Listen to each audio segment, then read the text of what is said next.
السلام علیکم۔ مسلمان سمت تمام آسمانی مذاہب کا یہ عقیدہ ہے جس طرح خالق کائنات نے ہمیں پہلی بار پیدا کیا اسی طرح وہ ہمیں مرنے کے بعد دوبارہ پھر پیدا کرے گا اور ہمیں اپنے اعمال کی جواب دہی کے لیے اسی خدا کی طرف لوٹ کر جانا ہوگا۔ اللہ تعالیٰ نے ابتدائی خلق میں تمام انسانوں کی روحوں کو پیدا کر کے ان سے اپنی ربوبیت کا اقرار کروایا تھا۔ تب سے وہ سب عالم ارواح یعنی روحوں کی دنیا میں قیام پذیر ہیں۔ صحیح بخاری اور صحیح مسلم کی حدیث مبارکہ کے مطابق عالم ارواح میں اکٹھے رہتے ہوئے جن ارواح میں آپس میں جان پہچان ہو گئی تھی وہ اس زمینی زندگی کے دوران بھی ایک دوسرے سے الفت اور محبت کے ساتھ پیش آتی ہیں، اور اس کے برعکس جن ارواح کے درمیان آپس میں ایک دوسرے سے شناسائی نہیں تھی وہ یہاں آ کر بھی ایک دوسرے سے ناواقف ہی رہتی ہیں۔ سب انسان اپنی اپنی باری پر اس کرۂ ارض پر آتے ہیں اور اپنی زمینی زندگی کی عمر پوری ہونے پر واپس عالم ارواح کی طرف لوٹ جاتے ہیں۔ عالم ارواح بنیادی طور پر دو حصوں پر مشتمل ہے۔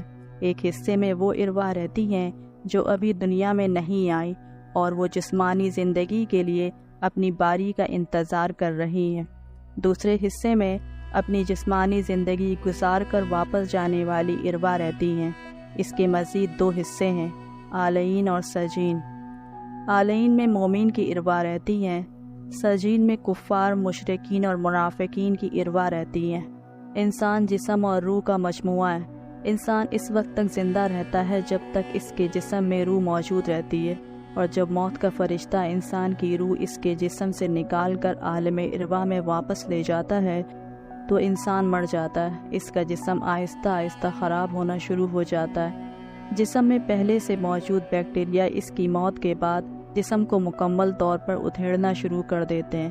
یوں گلنے سڑنے ڈیکمپوزیشن کے مرحلے سے گزرنے کے بعد اس انسان کی جسم کے خلیے دیگر مخلوقات اور نباتات کے خوراک بن جاتے ہیں۔ صرف اللہ تعالیٰ کے انبیاء اور نیک بندوں کے جسم قبروں میں گلنے سڑنے سے محفوظ رہتے ہیں۔ موت ہماری زندگی کی سب سے بڑی حقیقت ہے۔ ہزاروں سال سے لوگ اس زمینی دنیا میں پیدا ہو رہے ہیں اور اپنی زندگی کی طے شدہ عمر پوری کرنے کے بعد واپس چلے جاتے ہیں۔ ہماری یہ دنیاوی زندگی پنجڑے میں قید پرندے کی سی ہے۔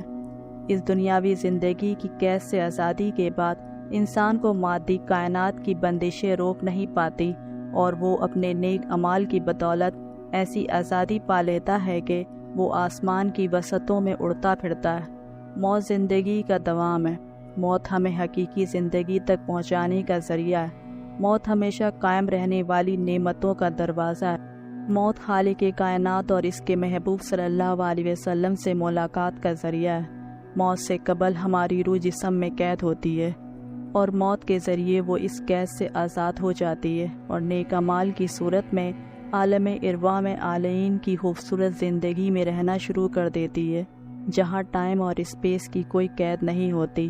حدیث مبارک میں ہے کہ جب کوئی نیک آدمی وفات پاتا ہے تو فرشتے نیک انسان کی روح کو عالم ارواح میں مومنوں کی روح کے پاس لاتے ہیں تو وہ اس کی آمد سے ایسی مسرت محسوس کرتی ہے جیسے تمہیں اپنے کسی بچھڑے ہوئے شخص کی ملاقات سے بھی نہیں ہوتی۔ پھر وہ ارواح اس سے دنیا کے حالات پوچھتی ہے کہ ہمارے بعد فلاں نے کیا کیا۔ ان میں سے کچھ کہتی ہیں کہ ابھی اسے آرام کرنے دو، اس لیے کہ یہ زندگی کے غموں میں تھا اور ابھی تک اسے راحت کا موقع نہیں ملا۔ نبی کریم صلی اللہ علیہ وسلم نے فرمایا، مردے کی روح اس کے جسم میں لوٹا دی جاتی ہے، پھر دو فرشتے اس کے پاس آتے ہیں، اسے بیٹھاتے ہیں اور اس سے پوچھتے ہیں، تیرا رب کون ہے؟ وہ کہتا ہے میرا رب اللہ ہے۔ پھر وہ کہتے ہیں تیرا دین کیا ہے؟ وہ کہتا ہے میرا دین اسلام ہے۔ پھر وہ کہتے ہیں تمہاری طرف بھیجے گئے یہ آدمی کون ہے؟ وہ کہتا ہے یہ اللہ کے رسول ہیں۔ وہ اس سے کہتے ہیں تیرے عالم کی حقیقت کیا ہے؟ تو وہ کہتا ہے میں نے اللہ کی کتاب پڑھی جس میں ان کا ذکر تھا، سو میں ان پر ایمان لے آیا اور ان کی کہی ہر بات کی تصدیق کی۔ اسی لمحے آسمان سے ایک آواز آتی ہے، میرے بندے نے سچ کہا، اس کے لیے جنت کا بستر بچھا دو، اسے جنت کا لباس پہنا دو اور اس کے لیے جنت کا دروازہ کھول دو۔ دوسری روایت میں ہے کہ تمام سوالات کے جواب ملنے کے بعد فرشتے جواباً کہتے ہیں تو سو جا اس دلہن کی طرح جسے صرف وہی جگاتا ہے جو اس کے گھر والوں میں سب سے زیادہ محبوب ہوتا ہے، یہاں تک کہ اللہ اسے اس کی اس خوابگاہ سے اٹھائے گا۔ لیکن اگر تیسرے سوال کا درست جواب نہ دے سکا تو فرشتے بائیں طرف والی کھڑکی کھول کر اس میں سے اسے جہنم کا منظر دکھا کر کہتے ہیں، درست جواب نہ دینے کی وجہ سے اب تمہارا مستقل ٹھکانہ جہنم ہے۔ جانے سے پہلے وہ فرشتے اس کھڑکی کو قیامت تک کے لیے کھلا چھوڑ جاتے ہیں اور وہ ہمیشہ کے لیے اس آگ میں جھلستا رہتا ہے۔ عالم برزخ اس مادی دنیا سے الگ تھلگ جہاں پر مبنی ایک جہاں ہے۔ مرنے والے کا مردہ جسم اس دنیا میں موجود ہونے کے باوجود اس مادی دنیا کے احساسات سے عاری ہو چکا ہوتا ہے اور وہ عالم برزخ کے معاملات کو محسوس کرنے لگتا ہے۔ مرنے والے پر عذاب یا راحت کا جو بھی معاملہ ہوتا ہے، کرۂ ارض کے مادی ماحول میں رہنے والے انسان اس کا مشاہدہ نہیں کر سکتے۔ اسے صرف وہی جان سکتا ہے جو موت کی دہلیز کو پار کر کے عالم برزخ کے ساتھ رابطہ قائم کر چکا ہو۔ مردے کو اپنے نیک یا بد اعمال کی وجہ سے جو راحت یا تکلیف محسوس ہوتی ہے، اسے زندہ انسانوں سے مخفی رکھنا اللہ تعالیٰ کے عظیم منصوبے کا حصہ ہے، تاکہ ایمان بالغیب کے حوالے سے انسان کی آزمائش کا سلسلہ کبھی ختم نہ ہونے پائے۔ اس دنیا میں ہماری پیدائش اور موت دونوں کی حیثیت مائل اسٹون کی سی ہے۔ ہماری اصل پیدائش لاکھوں سال قبل ہوئی تھی، جس کے بعد ہم اپنی زمینی پیدائش کے انتظار میں ایک طویل زمانے تک عالم ارواح میں قیام پذیر رہتے ہیں۔